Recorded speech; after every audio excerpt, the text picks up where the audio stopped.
Please, drop your questions in the chat. We'll try to get to as many as we can, but it also helps us make a record so we can dig into your thoughts and ideas for future content.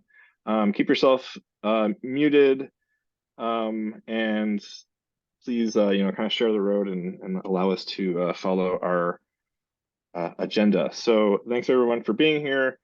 Before we dive into the updates from CDOT, I wanted to provide a couple of quick updates on a couple of active campaigns. So folks hopefully have seen over the last couple of weeks some action around lowering our default speed limit here in the city of Chicago, and actually statewide as well. So there were a series of hearings, one at the state level and one on our local city council level, to discuss proposals to lower the default speed limit in urban areas and on our local roads. And we know that safer speeds is a key part of creating a safe transportation system for all, and that speed limits are one tool in our toolbox to address unsafe speeds, but a really powerful one and a really important one. And so we were excited to, alongside our allies in the Safe Streets for All coalition, really advocate for safer speeds and lower speed limits as part of our most recent municipal election. So if folks were a part of that work, we did a lot of outreach to aldermanic and mayoral candidates based off of a community developed platform, which included safe speed limits. And we were able to get that included in the mayor's transition report as well. It actually called for a 20-mile-an-hour speed limit and a 10-mile-an-hour residential speed limit in the mayor's transition report, which is pretty ambitious. And we were really grateful for our allies on the Chicago City Council, and particularly the leadership of Chairman Daniel Laspada, the Pedestrian and Traffic Safety Committee, and also Alderman Matt Martin for submitting and getting a hearing in the Pedestrian and Traffic Safety Committee to talk about the subject of lowering the speed limit and the safety and public health benefits that would provide our city. So on May 1st, hopefully folks heard about this. There was a hearing in City Council, and we were pleased to be able to participate as part of a panel of folks providing testimony to educate alders on the benefits of lowering the speed limit as part of a broader vision for creating safe streets for all. And the next steps are really going to be, after that initial hearing, will be to develop an ordinance that will actually implement the lowering of the speed limit. So stay tuned for more information about the campaign to lower the speed limit. But one of the things that's really important, just from an advocacy perspective, is I'm dropping in a couple of links right now. We have a live action alert where you can send a letter to your alderman supporting lower speed limits that really gets into the impact of speed limit change. And here is a blog from our website that has a lot of good information and background and talking points as well. And then one more for you all in the chat is an op-ed that we had published last week or a couple weeks ago in the Sun Times, kind of laying out the case for lower speed limits. And I think the important thing when talking about this is lowering the speed limit needs to be part of a package of solutions for safer streets. But it does have important impacts as a policy change and an intervention.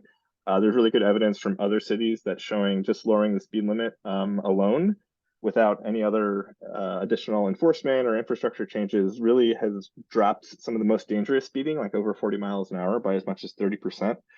So that's a huge impact from a relatively low cost intervention. But really, of course, we want to see more than that, right?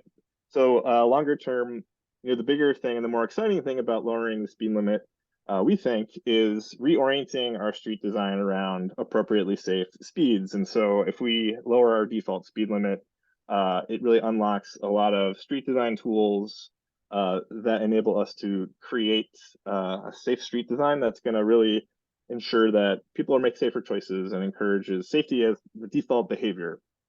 So a lot more to come on our safe streets work, but the speed limit is something that there's an opportunity for us to push on right now. So you should be hearing more about that over the next few months. Take action if you haven't on that action link, and stay tuned for more opportunities to push that forward soon. I also wanted to talk about another piece of news from this past couple of weeks was I'm going to drop another blog in here.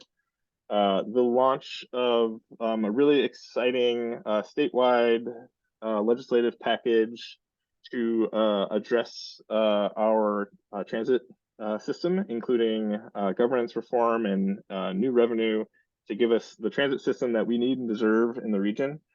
And alongside this, there were also some additional legislation with some really exciting policies that will help us address greenhouse gas emissions from the transportation sector and promote cleaner vehicles throughout Illinois.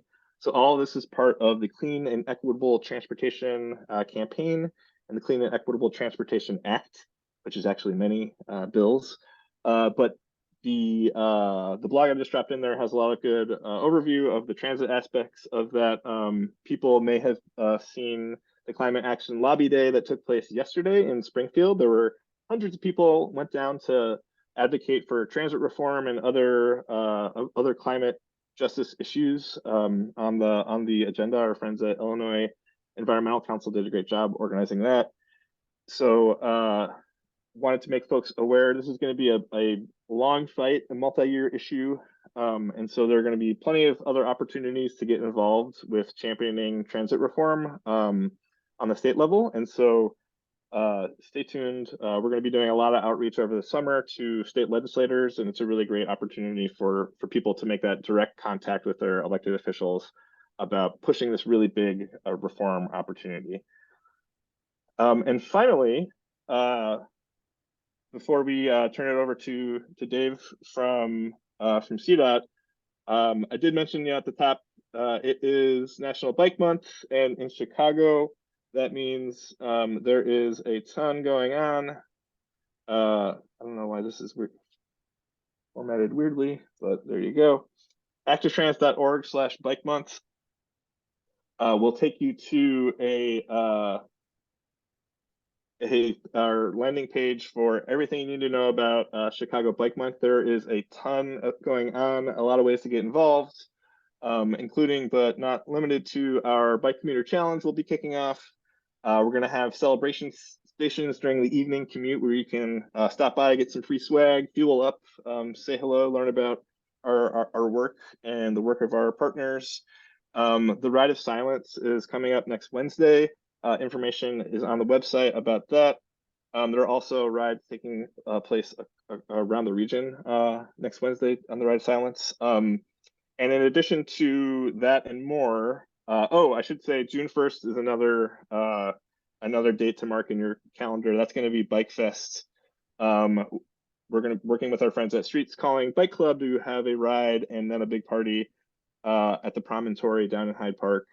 We did it for the first time last year. It was a lot of fun to close out Bike Month. But go to check out that website. There are, I think, 18 different communities around the region have Bike Month activities going on.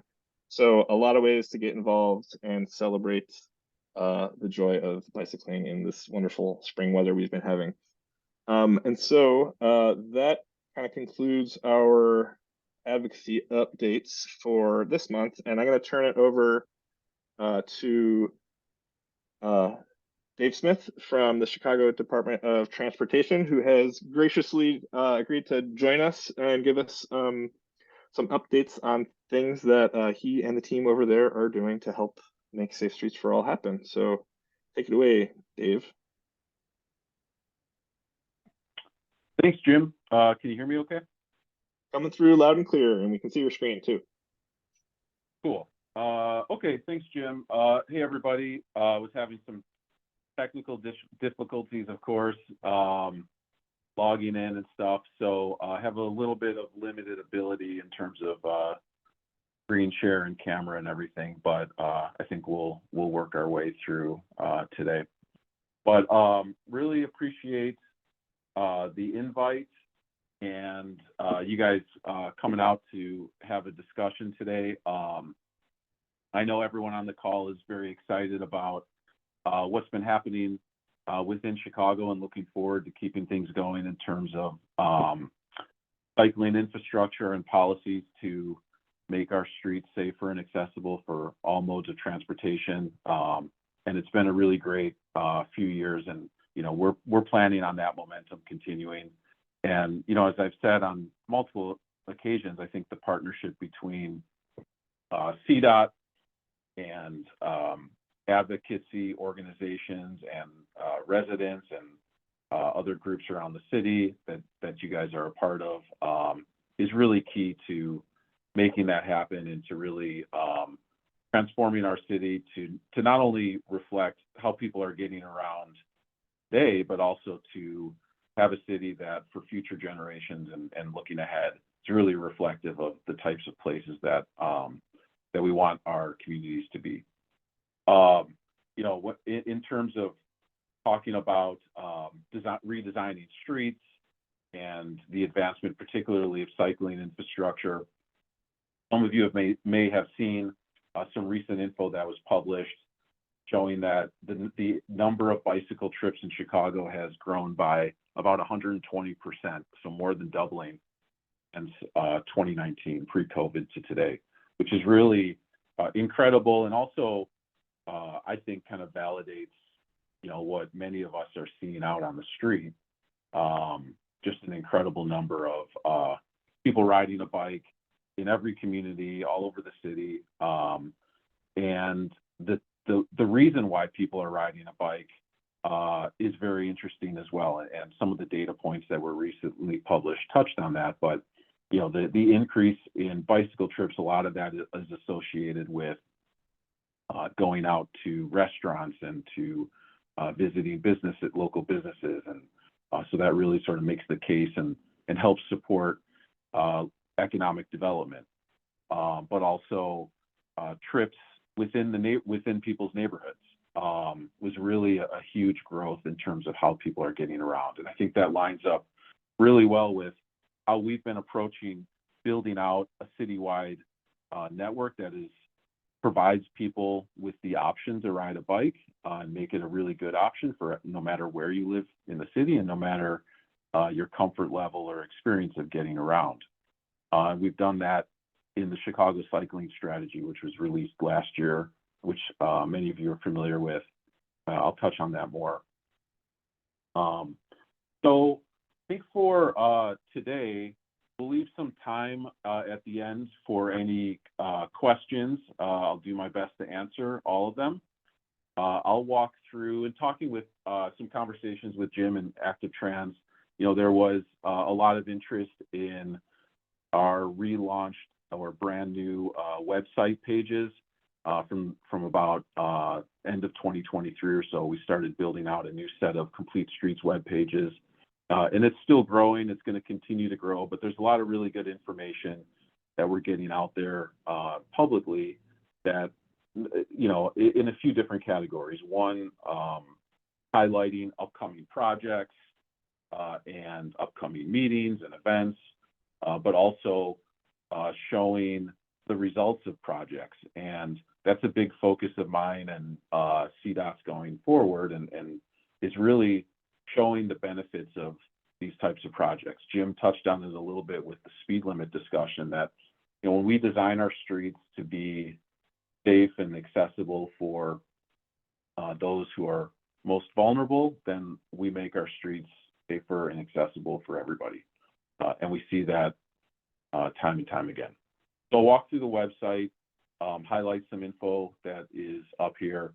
I'll highlight a little bit of work for 2024 that's going to be going on, and then we'll save some time for Q&A at the end. So this page that I'm on here, this is CDOT's page, chicago.gov/CDOT will take you to this screen. And then this very first tile here is our complete streets page.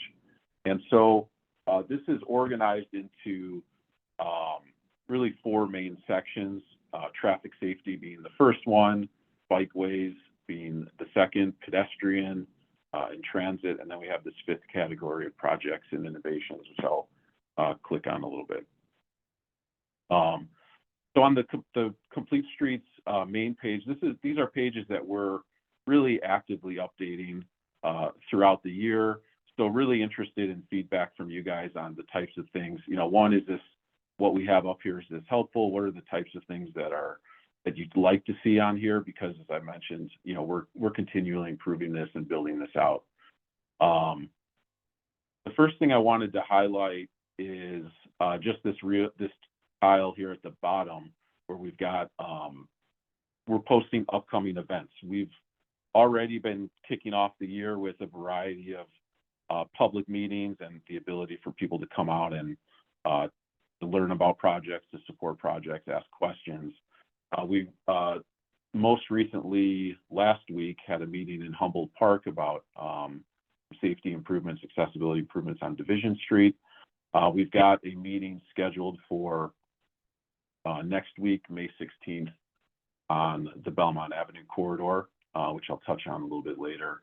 But you can see all of these here. The Chicago Mobility Collaborative meetings are scheduled out, which you have been a part of as well. But this is a good resource to go to and get informed about upcoming meetings. Just going to our cycling page, we've got some information here. I'll highlight, you know, these 3 kind of overarching approaches to building out our cycling network are really important to us. Building a connected network, building partnerships, and really focusing on low stress options. In 2023, it was really a monumental year for biking in Chicago. We installed over 55 miles of new cycling infrastructure. In addition to that, we had a few miles that had gotten started and will be wrapping up here in the next month or so. But of those, the miles that we got going last year, 90% of those were either protected bike lane projects, or neighborhood greenways. And so that really is a major focus of ours going forward. We outlined that in the cycling strategy in 2023 at the goal of, you know, the next 150 miles, 85% of those being either protected or neighborhood greenways. And so we're right on target with the 90% of 2023. So that's gonna continue to be the model and the focus. Last year was the largest year for cycling infrastructure in the history of the city. The largest year that we've ever had for protected bike lanes, neighborhood greenways, overall mileage, and I'd say the largest year as well for kind of high profile types of projects. So on the cycling page, we have a link here to the Chicago cycling strategy. You know, this will pop up. I won't spend too much time talking specifically about this because you guys can check it out on your own, and I'm sure many of you have done that already. This graphic here is really a summary graphic that we created to show how the strategy is resulting in a transformation of our streets. And at the heart of it is an equitable transportation system, focusing on all modes and all abilities, but really broken out into 3 strategic pillars: building a connected citywide network, serving local trips, meaning parks, schools, local businesses, friends, family, etc., and then a focus on low stress options. And you can see how, you know, building, when we're talking about building a connected citywide network, we're talking about the citywide scale, which is here in blue. Serving local trips is the neighborhood scale, and then low stress options is the project scale, which is really a focus on, you know, block by block, intersection by intersection. How do we make the street as comfortable as possible? And then the outer layer are really the building blocks of how we're going to take those ideas from inside of our heads to paper and ultimately out onto the street. So we do that through planning, design, implementation, really, implementation, getting at how do we deliver these types of projects through every possible program and every opportunity that arises, but also how do we create those opportunities to expand the network. Maintenance, access to bikes, culture of cycling. We're doing really a whole lot around culture of cycling and the mainstreaming of getting around by bike. It's happening you see that in the numbers that I referenced at the beginning, with just the number of people biking growing incredibly. You guys are doing a ton of work around advancing the culture of biking within the city. We've given away 2,000 free bikes over the last 2 years to Chicago residents. That program's continuing with thousands of more bikes over the next couple of years. We've got a whole bunch of engagement programs happening around the city. One program I always like to highlight is called Learn to Rise, where we go to parks and schools and we teach kids and adults how to ride a bike through a free program. And once you take that class, you also qualify to receive a free bicycle. So we're really directly impacting the lives of people, and we continually hear how meaningful, having access to a bicycle can be, and the connection between getting access to that bike, connecting with fellow community members in terms of how people are getting around and how people are, accessing parks and schools, and connecting with other people riding bikes. We see that in community organized bike rides. There's more happening than ever before, which is also incredibly exciting. And we see how that is also connected to our public spaces and the infrastructure and transportation network across our street, all supporting one another. I will also highlight this planned projects page, and we are going to be updating this very shortly this month with 2024, a list of 2024 projects.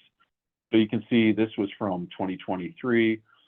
We listed out every project and the type of facility and the status. And we try to update this during the construction season every month, so that we've got really a good running tally of the status of projects. And sometimes projects pop up on our list and for installation and design, et cetera. And so we add those to this list. So this is a good resource for people to have to see what's going on. But you can see in 2023 the full list of projects that were installed. This is a little bit out of date. As I said, we're going to working on that update this month. A couple of these underway projects are completed. And then we've got these upcoming projects. These basically, most of these were not able to be started or completed last year. And so these will transition into 2024 projects. But this is a great resource, and updates coming later this month. There's a link here to our featured projects and innovations page. This can also be accessed on the main cycling page in this tab here. And so we've got these different tiles for various projects. We try to label them to indicate if it's an active project or a completed project. And this main page shows about 10 or 12 top projects going on, but you can also click on this full list project gallery and see a little bit more of an archive of recent projects. Since I see it down here, I will highlight the Division Street Complete Streets project. As I mentioned, We had a really great meeting last week in Humboldt Park. We have a project coming up this year on Division Street, west of California, through the park, where we're going to be implementing a system of pedestrian improvements, some transit improvements, and protected bike lanes. And so, just as an example of the types of materials that we're posting on here, you can see this link here. We had a community meeting on May 2nd. You know, the next day, May 3rd, we're posting materials so that people can take a look and see what's going on. The meeting flyer, we did a presentation, corridor plot, and what that is, meeting posters, which we printed out. And this is something that we've been doing, and as you guys have been coming out to meetings, you've been seeing this. I think this is a really good model for engaging with communities, getting feedback, and really having a successful community process. So at the Humboldt Park meeting, as an example, we started out the meeting with, you know, a 30 or 40-minute overarching presentation explaining why this project is important. We talked through various statistics around speeding and traffic crashes, and highlighted accessibility concerns that we've heard throughout the community, and really framed why this is an important project for the Humboldt Park community, but for the larger community of, you know, of us as Chicagoans. And something that we include on many of these larger meetings are these corridor plots, is what we call it. And it basically is a graphical version of the design plans and what you can expect to see on the street. And so we roll this out, and, you know, this could be 20, 30, 40, 60 feet long, depending on the length of the project. And we lay it out on a series of tables, and have a bunch of CDOT folks on the team there to answer questions. And we have sticky notes and markers, and really invite people to provide us feedback about things that they're excited about, concerns that they have, observations, all of that. And that goes into the design, directly into the design process. And then we take all of that into account and see where there are appropriate updates that can or should be made. And that directly impacts how our streets are designed and what you see out on the street. One example of a meeting from last year is Milwaukee Avenue, which is wrapping up construction very soon, between North Avenue and Armitage. We have curb protected bike lanes, bus boarding islands for improved transit operations, pedestrian curb extensions. And we had a really nice community meeting leading up to that, which provided some really important feedback that was directly incorporated in the project, and really resulted in what I think is an improved project. And so we really do value that process. But the Division Street project is very similar in terms of the scope and what the street will look like. But these types of graphical presentations, I think, is really helpful to kind of center the community around the types of things that we're talking about. One other process that I will highlight is our neighborhood bike network program. And this is something that, you know, I'm really proud of. It's been really, really successful, resulted in, you know, 60 plus miles of cycling infrastructure on the west side, down to the southwest side of the city, where there previously was very little in terms of biking infrastructure. And we are currently working in the Brighton Park, Gage Park, McKinley Park neighborhoods south of the shipping canal.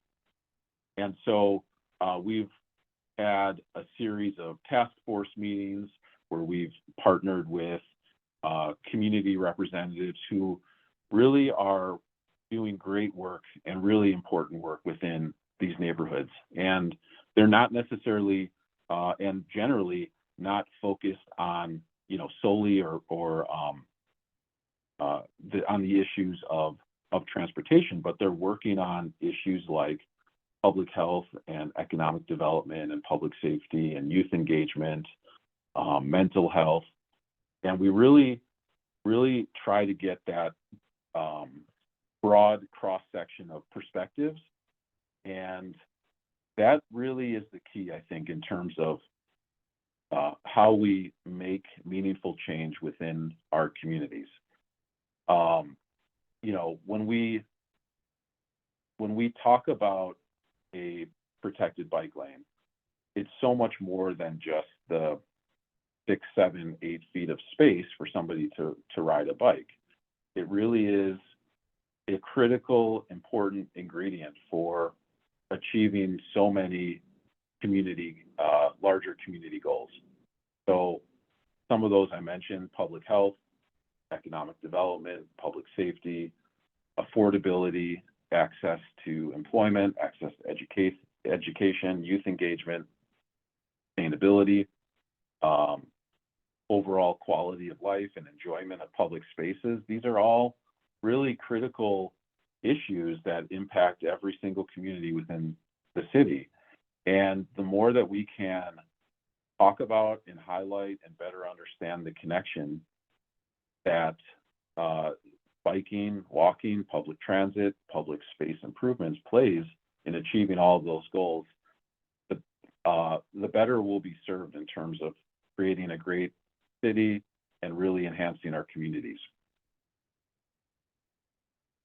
So within this Neighborhood Bike Network page, again, just as an example, we have posted various materials from these task force meetings that we've held. And so these are worth checking out to get an idea of how this process works or to get involved in the process. On the southwest side, as an example, we spent most of last summer and fall attending a variety of community engagement events. You can see here on the screen, just highlighting that public survey with some really interesting data points and feedback from the lived experience within the neighborhood. We coupled this process with our Learn to Ride program so that as we're talking with the community about what transportation and biking means to them, we're also offering free classes so that people can learn how to ride a bike and qualify to get a free bicycle all at the same time. So there's a lot in here. A couple things I'll highlight since I'm on the page. This is all from a public survey that we did for community members and really partnered with community stakeholders to distribute this to residents. But this is something that, you know, really stands out to us. You know, how do neighbors want to get around?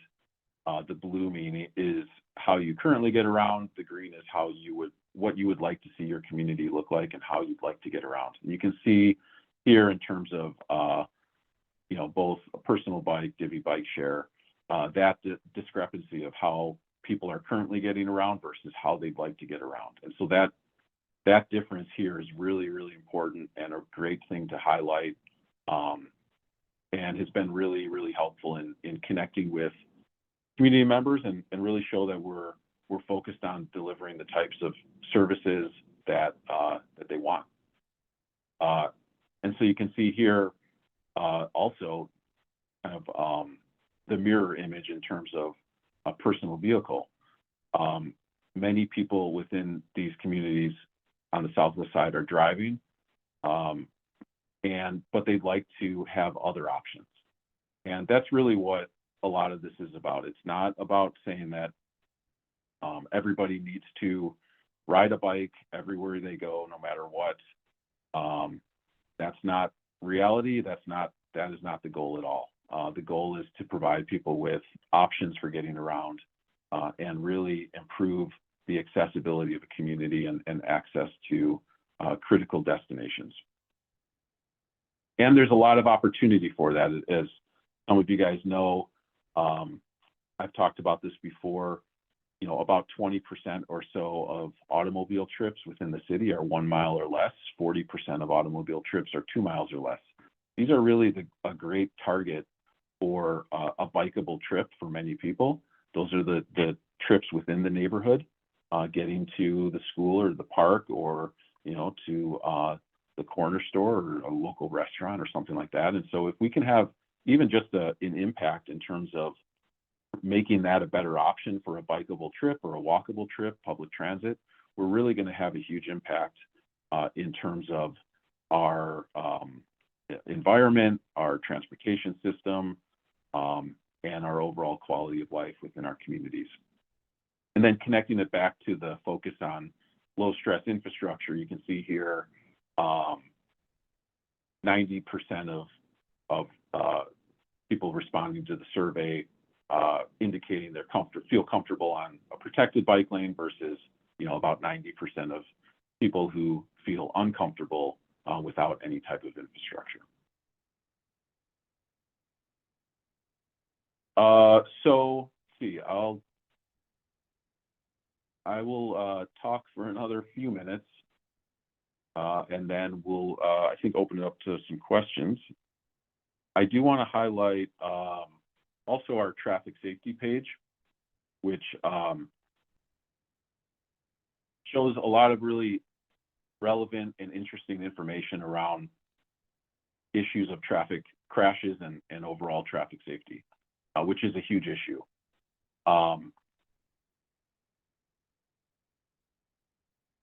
This link here, traffic safety data resources, this is something that we've been building out. You can see all of these monthly postings from 2023, 2024. You can see these monthly postings. The latest one is March. In the next 2 weeks or so, we'll have April's up. This is a summary of traffic fatalities within the city of Chicago. Of course, this is a huge focus of not only CDOT's, but departments across the city, make our streets safer, and ultimately get to a place where nobody is killed on our streets. The good news is that we have seen over the last 2 years a 30% decrease in the number of traffic fatalities, which is a very encouraging news, especially as you look around the country and what's happening. Traffic fatalities have essentially been flat over the last couple of years, a small decrease. So we're kind of exceeding that trend, which is really, really good. But as I've said before, the work never ends. There's a lot of work to do. We have to keep momentum moving and really keep moving forward on all of these initiatives. But this is a nice resource that highlights the locations of fatal traffic crashes, some statistics around modal share and how this year is looking compared to last year and 5-year averages, and then some information on the circumstances around traffic crashes. And you see this typologies icon at the bottom. These are really the most common circumstances that we see with our most serious traffic crashes. Speeding being really a top issue. Jim touched on that at the beginning, and some work that's going on around that. Disregarding traffic signals and stop signs, distracted driving, hit and runs. About 50% of pedestrians who are killed on our streets in a traffic crash are hit by a driver. That driver is driving away from the scene. Large vehicles. This is a really significant issue nationally, and comes down to more on the federal side in terms of regulations on vehicle design. But cars are getting bigger, cars are getting heavier, and so that is even more and more of a concern for people who are outside of the vehicle, and really supports the need for rethinking our streets and moving forward with what we're doing in terms of complete streets. So there's so much more I would love to talk about. I do want to save some time for any questions. In terms of 2024, though, I will say that what we've seen in 2023, 2022 is the model for what we will see this year. That momentum is going to keep continuing. We feel a sense of urgency around these types of programs and these types of initiatives. The partnership between CDOT, city agencies, the city council, Active Transportation Alliance, advocacy groups, community groups, residents, people who are just interested in this stuff. It really has been incredible, and it's really felt a lot different in the last couple of years. And I think that is really, really key, that we're all working together to advance these types of issues. And issues around traffic safety and accessibility has been more and more on the forefront of people's minds, just generally across the city, than ever before. And so it's really important that we keep this work going. We'll have more information on the website very soon in terms of specific projects. I touched on a few. Belmont, Grand Avenue is a project that's wrapping up in the next month or so. The Southwest Side neighborhood bike network I mentioned. We've got some really exciting improvements happening along Milwaukee Avenue, some of which have been talked about, some of which are going to be new for people to hear about. And I think there's going to be a lot of excitement around the continued improvements on Milwaukee Avenue. South Commercial Avenue in the South Chicago neighborhood is undergoing a really, really exciting streetscape improvement with transit, pedestrian, cycling improvements. We're working on some protected bike lane projects on Halsted by the University of Illinois at Chicago, UIC campus. And so, I think with that, I'll stop, because if I don't, I'll just go on forever. But appreciate everyone's time and the invitation. Happy to answer questions or have some dialogue with folks. Yeah, we had a few come in over the airwaves. Yeah, and thank you, Dave, for your time. I know you're traveling this week. We appreciate it, especially given it sounds like there's a lot going on. So I will share a few of the questions that we got. Feel free to add more. If we don't get to them, we can work to answer them offline. But first question from Marty has to do with drainage and protected bike lanes. And specifically, they mention during this past Tuesday morning's commute, roughly 80% of the Milwaukee PBLs were flooded. Is there a plan to address this as the network continues to grow? Would permeable pavement be an option, for example? But I guess the question's around kind of protected bike lanes and drainage, where we see those things kind of interacting in a bad way. Sure. Yeah, I as Jim mentioned, I was traveling this week. I saw a little bit of stuff around this in the last couple of days. I think one, there may be a couple of issues going on. One may be more related to the catch basins and like the sewer infrastructure being clogged or something like that, and that type of maintenance work is something that I do recommend people put that into 311. I know that that can be, people can get frustrated hearing that as a response, but it does matter, and it is helpful. Flagging it for the alderman's office is really helpful as well to get some attention on it. And I think that is some of the issues that maybe you may be seeing that tends to be heightened a little bit sort of at the beginning of the season as we're coming out of the winter and kind of heavy rain season and maybe some debris, on the roadway that built up over the winter times. So that I think is part of it. We are doing some interesting things around drainage and some pedestrian types of infrastructure. So that's an ongoing conversation, and definitely something that we're thinking about. In terms of Milwaukee specifically, if whoever asked that question, if you want to throw the limits that you saw it on in the chat, then Jim can get that to me, and I can take a look at at least that specific location. And Sean was testifying to the effectiveness of 3011, saying that they put in a 3011 request for flooded PBL by Belmont at Kimball, and it was fixed within a month. So it does work. Awesome. Next question. We got about 10 minutes left. Thank you, everyone. Keep them coming. There's a lot of good questions in here. We'll see how many we can get to. Paul was asking a bit more about kind of like the process and what you're kind of describing, involves a lot of strategy, planning, community engagement. And Paul was asking about the Complete Streets Ordinance, which I'm guessing is the Martin Arterial Resurfacing Ordinance that was passed last year or two years ago. Would kind of make some of this kind of automatic, and some features would be required by default. But for example, just using an example from Paul's neighborhood by the Obama Center, it doesn't seem like there's a strategic like pedestrian safety plan in effect there.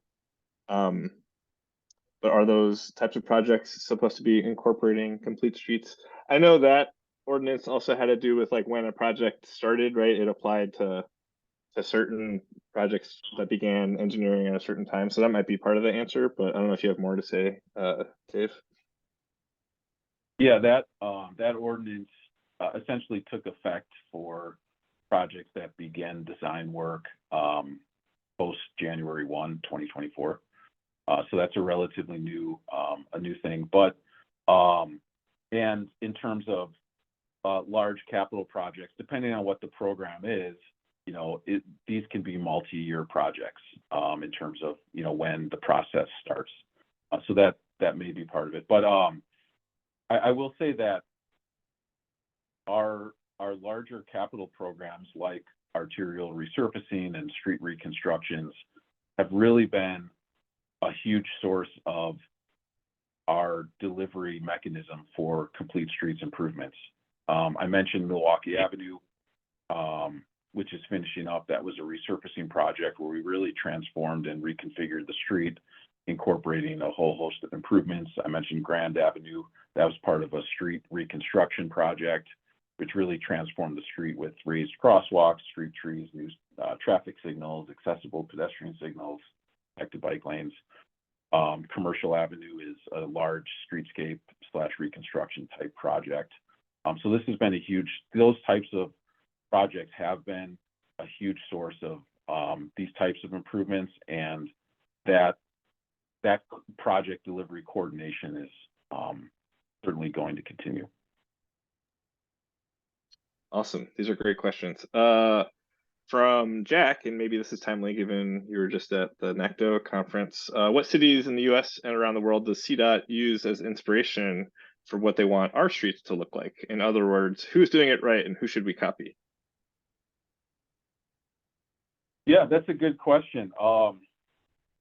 So I would say first, I would sort of reframe it a little bit that like in terms of who's doing things right, City of Chicago is absolutely on that list. Like it's not as if we aren't there and we're searching for inspiration of how to do things. Chicago is absolutely on that list. I just came from a national, really international conference, and I can tell you that there are cities all over the country, all over North America, that are paying very close attention to what's happening here in the city and are drawing inspiration from us. And that's very exciting to hear and humbling to hear. But as I said, we have a ton of work to do. I feel a sense of urgency. We feel a sense of urgency. Keep going and to keep accelerating and do more and more. And that's going to continue. But I will say that there are a number of cities that are doing really great work around the country. I spent some time and connected with Washington, D.C. and some of their transit folks. I think there's a lot of similarities in terms of where they're at in terms of transit infrastructure and initiatives, and they're doing great work. City of New York is doing great work. So there's a lot going on, a lot of things that we're really connected to. And you start looking internationally, Montreal, Vancouver, certainly inspirations. Cities in Central America as well. Mexico City is doing a ton. You've got, sort of the typical European cities, Paris, Copenhagen, right? So there's a lot of inspiration to draw on, and it's a very exciting time to be working on these types of things and to be a part of it. There really is an international community, and it's great to connect with people. City of Toronto is doing a ton of good work. So we're definitely right there with everybody, helping to lead the pack. And we at CDOT are very much connected with our colleagues across the country, across the world. I had a meeting about a month ago or so with the Dutch Cycling Embassy. They were in Chicago, met with them. They were doing bike tours around here, checking out the infrastructure. So there is a lot in terms of collaboration with colleagues across the country. Great. And we got a couple of questions during registration and a few through the chat right now, just talking about the ever-present scourge of obstructed bike lanes and the hazard that those present. So a few different folks asked about that, both parking, and Tim also made the connection to the Smart Streets pilot program for automated enforcement. So I don't know if there's anything you could say about how the city's working on the obstructed bike lane front. The Smart Streets pilot orders, I don't have all the details right at my fingertips, but I know that there's a lot of coordination going on and moving that forward. But I don't want to get into that right now because I just don't have the most updated information. But I think that is something that will be coming very soon, and we can certainly follow up with some more accurate. I just don't want to put anything not totally accurate out there. But can you share with folks what that is if they don't know about the Smart Streets pilot program? Sure. Yeah, there was an ordinance approved by the city council to pilot automated enforcement of people parking and standing in bus lanes and bike lanes and crosswalks. And so there's a couple of different strategies around making that happen that are very much in the works. There's a lot of work going on to make that happen. And then the pilot area was offhand, I want to say west, Ashland on the west, I believe North Avenue on the north, maybe down to Roosevelt or so. That sounds right to me.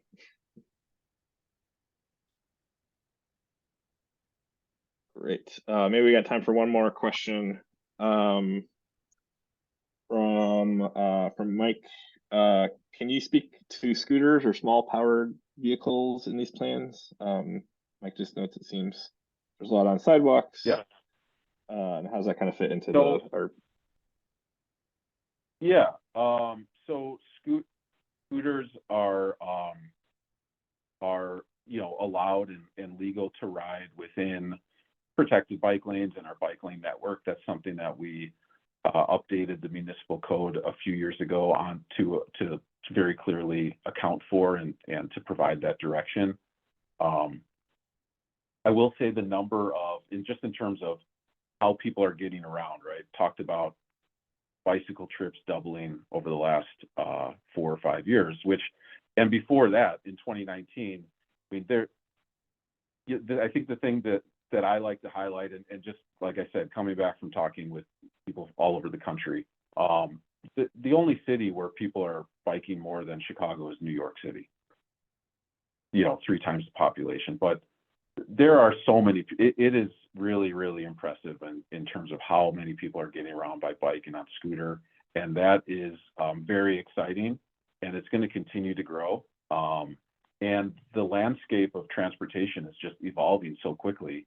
If you look back over the last years or so, I mean, Divvy bike share program was just getting started 10 years ago. That's not that long ago. Scooters weren't part of the conversation. E-bikes are just exploding, and that's a really, really good thing. The number of cargo bikes and parents biking with their kids is incredible and just growing every single year. So all of this momentum in the landscape of transportation is evolving very quickly, and there's going to be more and new devices that are ways for people to get around that, you know, we're not even talking about right now. So it is really critical that we are reimagining the design of our streets, policies, programs that really are focused on not only the future, but really the quickly evolving landscape of today. And scooters are certainly part of that. But you know, to directly answer the question, yeah, scooters are certainly part of the cycling network. Well, and I will highlight before you cut me off or cut all of this off. We did just get hot off the press 2024 bike network map. So we do have lots of printed hard copies of those. If anybody is interested there, if you go to the city's website, there's a way to request bike maps. We're working on delivering the bike maps as we speak to all 50 ward offices, to bike shops around the city, but you can request it online, or, you know, feel free to reach out to, I'm sure it's okay to reach out to Active Trans and they can connect us as well and get folks a bike map. We have an electronic version of it on the website as well that people can access. And then we do have an interactive map. I forgot to click on it during the presentation, but we do have an interactive map where you kind of like a Google map that you can zoom around to your neighborhood and click around, and we update that. In addition to the list of the projects, we update that map every month, so you can really get a real-time understanding of the cycling network within the city. Awesome. Well, thank you so much, Dave, again, for your time. That was really chock full of goodness there in just 60 minutes. And thank you everyone else for spending the last hour with us. We'll be back in July for our next City Advocacy Connect. And in June, we'll have our Suburban Advocacy Connect. So always lots of ways to get involved. Stay tuned for updates on, you know, the transit reform and revenue work and speed limit and different projects, and lots of good stuff to get involved. And one more plug for activetrans.org/bike month. I'm pretty sure you'll be able to grab one of those bike maps Dave was talking about at some of our celebration stations and other parties and stuff. So thanks again, folks, and talk to you all soon.